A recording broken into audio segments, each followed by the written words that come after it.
Hello learners, discuss करते हैं हम लोग सीरीज़ का पार्ट 4।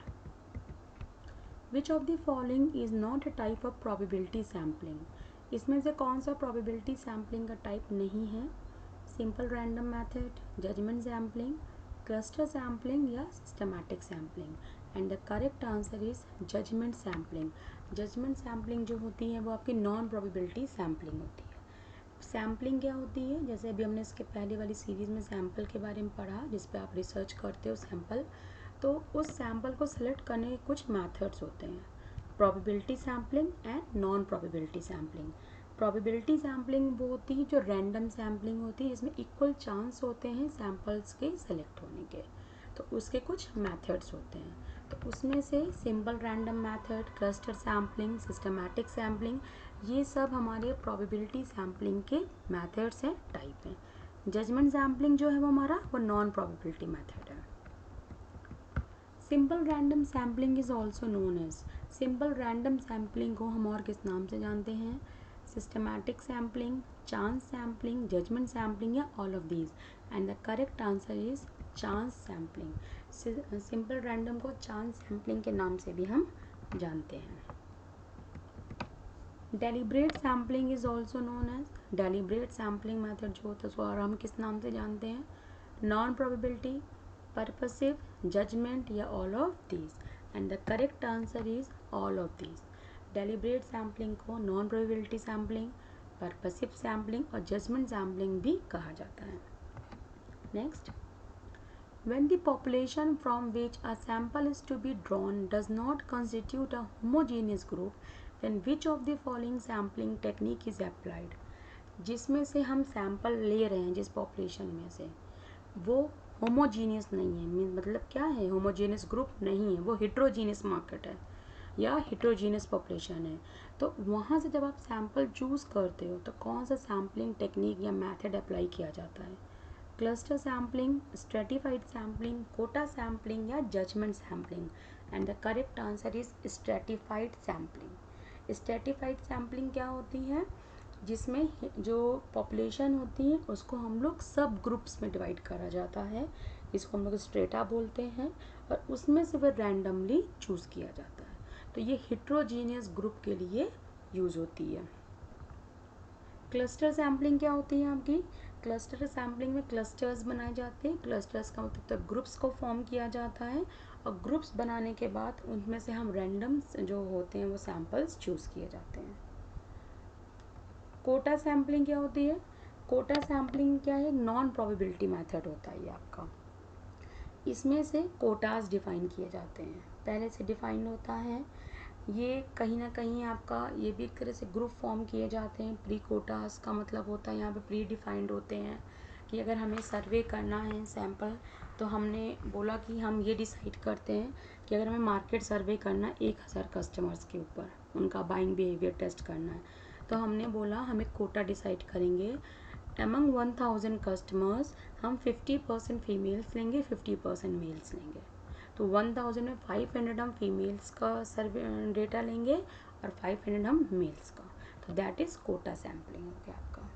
और जजमेंट सैम्पलिंग होती है जो रिसर्चर्स के जजमेंट के बेस पे पार्टिसिपेंट्स सेलेक्ट किए जाते हैं, सैम्पल्स चूज़ किए जाते हैं। Next, in which method of sampling population has an equal chance of being selected. किस मैथड में इक्वल चांस होता है सेलेक्ट होने का as a sample? Simple random, judgement, cluster या systematic. And the correct answer is simple random method. Simple random method में क्या होता है? पॉपुलेशन के पास इक्वल चांस होता है कि वो सेलेक्ट हो सकती है।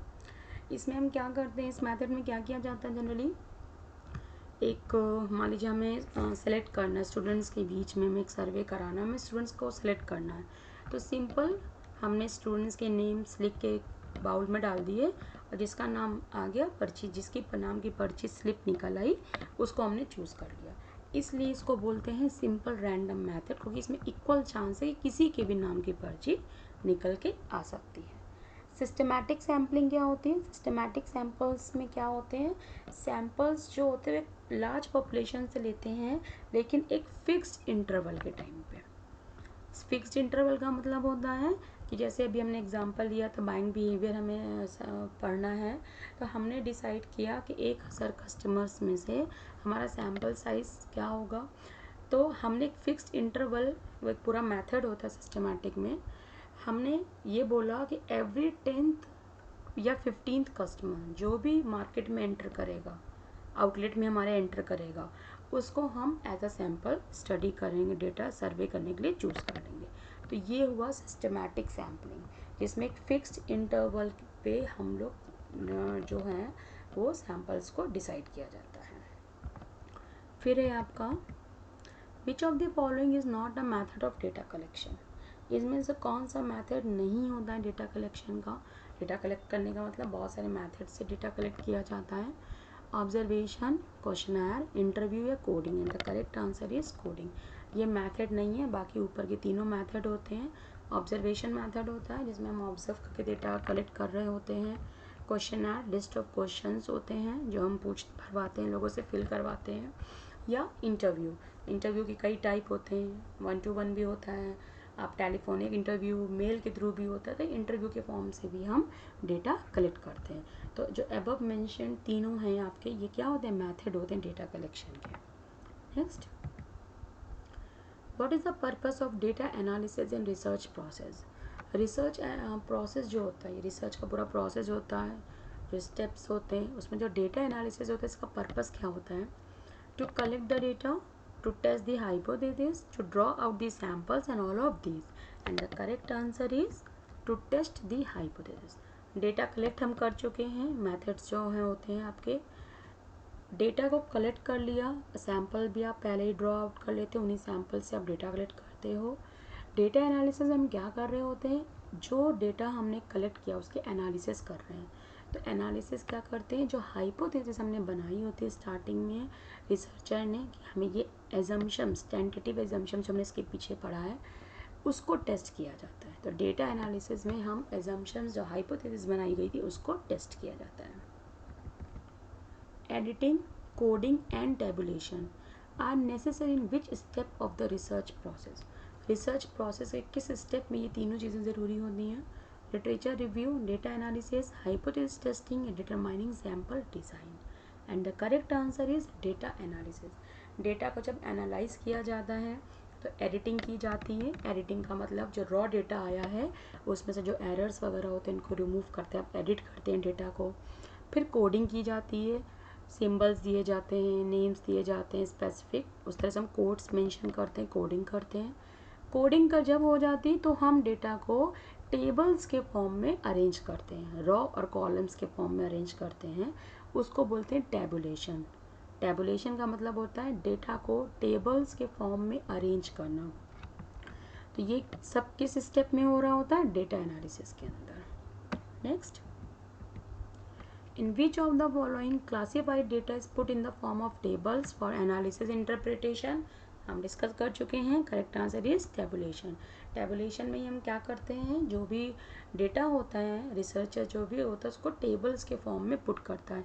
कई जगह पे आपको रोज एंड कॉलम्स के फॉर्म में भी क्वेश्चन पूछ लेता है, तो टेबल्स का मतलब ये हुआ कि आपने डेटा को रो और कॉलम के फॉर्म में अरेंज किया हुआ है।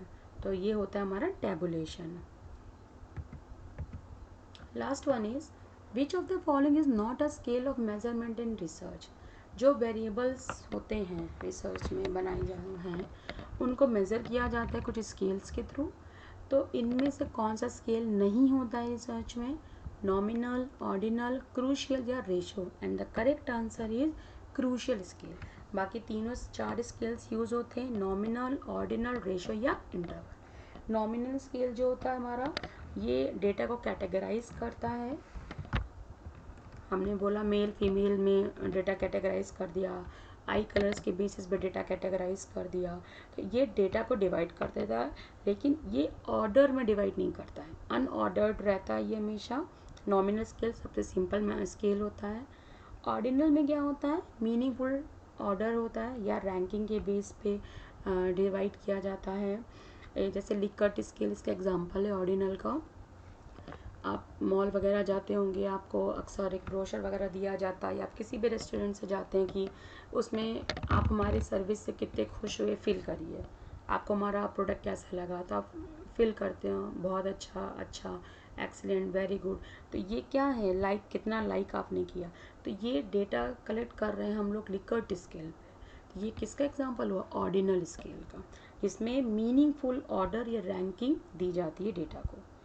रेशियो स्केल क्या होता है, इसमें इक्वल इंटरवल्स भी होते हैं। रेशियो स्केल में डेटा रैंक्ड भी होता है, कैटेगराइज भी होता है और इक्वल इंटरवल्स में होता है। इसमें जनरली हाइट, वेट जो होते हैं वो सब रेशियो स्केल के एग्जांपल होते हैं। फिर नेक्स्ट एमसीक्यूज हम लोग डिस्कस करेंगे अपनी नेक्स्ट सीरीज़ में। Thank you.